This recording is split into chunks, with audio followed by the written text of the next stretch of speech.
Chapter 23, PL Verbs, page 254. I recommend grabbing your book if you don't already have it, because I think it'll make it a bit easier. So we're going over the PL verb form. We just learned about the binyanim and that there are several different verb stems, which in effect create new vocabulary. Because each verb is going to be translated differently according to stem, we will need to learn all these new vocabulary words. Now, luckily, they're going to be very similar to what they're on the call. They're going to be maybe synonymous, but the reason why they're different is because, especially with the PL is a verb stem of muchness. So it might take something from, the call might be translated as be normal, whereas the PL would be translated as to normalize. It's intensified, multiple repeated busy action that is going to have to take a different translation word. So when you're thinking of the PL, think of muchness. Also think of, maybe an easy way to think of muchness is that it has a dagesh in the middle consonant. So it's going to have muchness in terms of visual markers. Aha.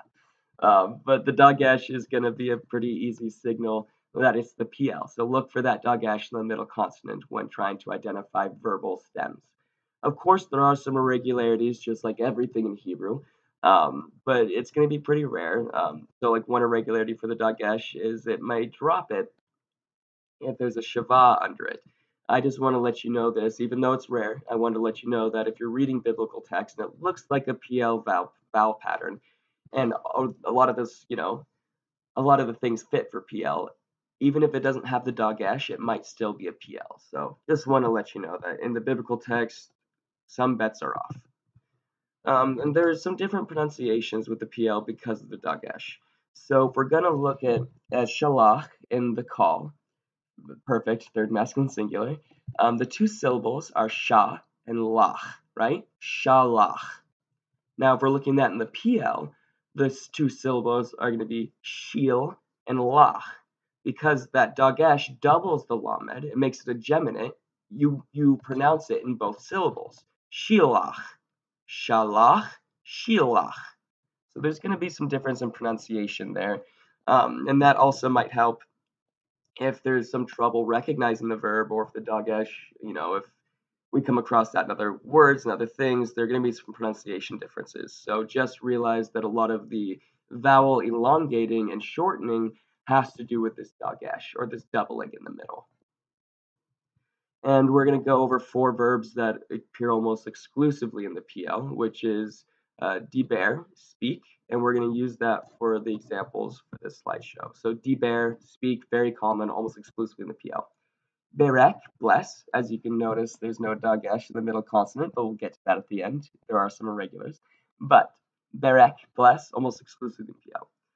Siva, command, and bikesh, seek. These words are going to be in the PL so commonly. If you want to, be able to recognize them, I'd recommend studying them in the PL, because that's where you're going to find them. So PL, now we're going to compare it to the call. So in the perfect tense, it's going to look a bit different in that the first consonant is going to take the hirik, or the E sound. Second consonant varies. It's going to be either an A sound or an A sound, a sere or a patak. And the third consonant could have either shava or a comment. It's the perfect tense. Perfect tense is he said, she said, stuff like that. If you need to review it, go ahead and do so. But then we say at the bottom, we say diber in the first common singular. It's going to be pronounced dibarti, dibarti, right? So that's perfect tense. The main difference is going to be in that that dagesh in the middle consonant, and the hirik, or short vowel, in the first consonant, and longer vowel in the second consonant. The imperfect is also going to be quite a bit different than the call, in that the prefixed letter, instead of taking a hirik or an E sound, is going to take a shava, or an E, right? So that prefix, aleph, tav, yod, nun, these letters are going to take a shava. So just pay attention to the imperfect. If it doesn't have a hirik, question whether or not it's the call, and consider the PL. And again, look for that middle dagesh. First consonant is going to be that patak, so it's going to be a sound. Second consonant is going to vary. And then diber in the first common singular in the imperfect is adiber, right? Adaber.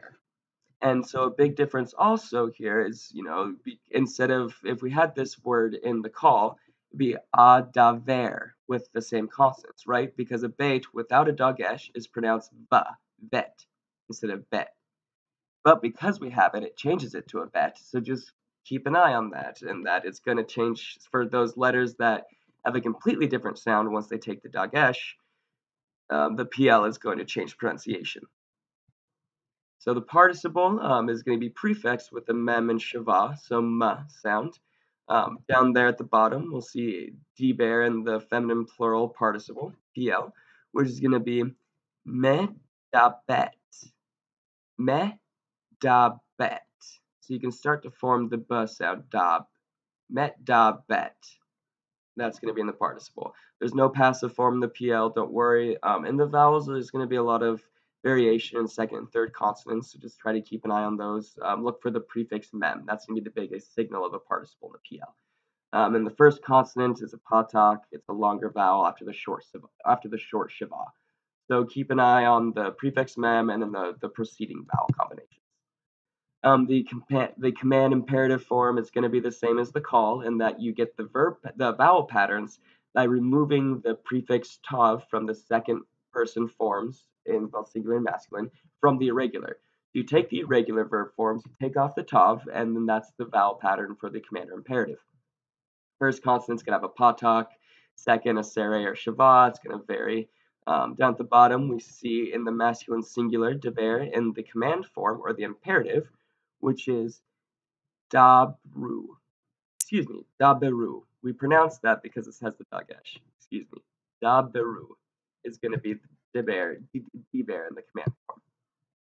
In the infinitive, this one's going to be the easiest to recognize of all verb tenses, no matter the stem, because it doesn't have any agreement, so we don't have to look for a lot of extra stuff. All you'd for the infinitive, just like with the call, is you try to recognize if it has a prefixed fixed preposition. So that's going to be be, your bait, ka, your cough, or la, your lamed. And these signify the infinitive, to blank. And there's no agreement, so down at the bottom, when we see deber in the PL infinitive, it's going to be le daber. Le daber is going to be an infinitive. And here we get to some of these irregulars, hollow verbs, or verbs that have the third consonant of hey, and guttural verbs, or verbs that have the second consonant as a guttural. So hollow verbs are very rare in the PL. Don't concern yourself with them. From the examples I saw, it's going to keep the middle consonant, but that's a question for Dr. Cleef to understand the consistency of that rule. But from what I saw, they keep the middle consonant in the PL. And then in the if there's a third hey, it's going to be the same as the call. So those verbs, whether or not each prefix or suffix requires to keep or drop the hey. Just study that in the call, and you'll have it for the PL. It's the exact same thing. Now, gutturals are going to be the most tricky in the PL, or middle consonants that have either an aleph, a hey, a het, an ayin, or a resh. These letters can't take the dagesh, so you don't have that very clear signal for the PL. And these ones are going to have some different vowel patterns. There's going to be compensating lengthening prior to an aleph or a resh. So as we saw earlier, in the perfect form, the second consonant will take either a sere or a patak. However, if you look at the bottom with the example, berek, there are going to be some. The example down at the bottom has berek instead of birek, because there's going to be a longer vowel because the first consonant is before a guttural, especially the aleph or resh. So because it comes the bait comes before the aleph or resh, it is a longer vowel. So there are going to be some difficulties with guttural verbs or verbs that have the second consonant as a guttural because of these vowels and because you can't recognize them as easily without the dagesh. So there are going to be some of these verbs that you're just going to have to pay attention to and try to understand the vowel patterns for what they are rather than just only looking towards the dagesh. So all in all, when you're studying the PL, look for the dagesh, know that it's about muchness, it's an intensifying verb stem, but also be aware that sometimes that dagesh isn't allowed to be there, and the vowel patterns at that point will be your indications of whether or not something is in the PL.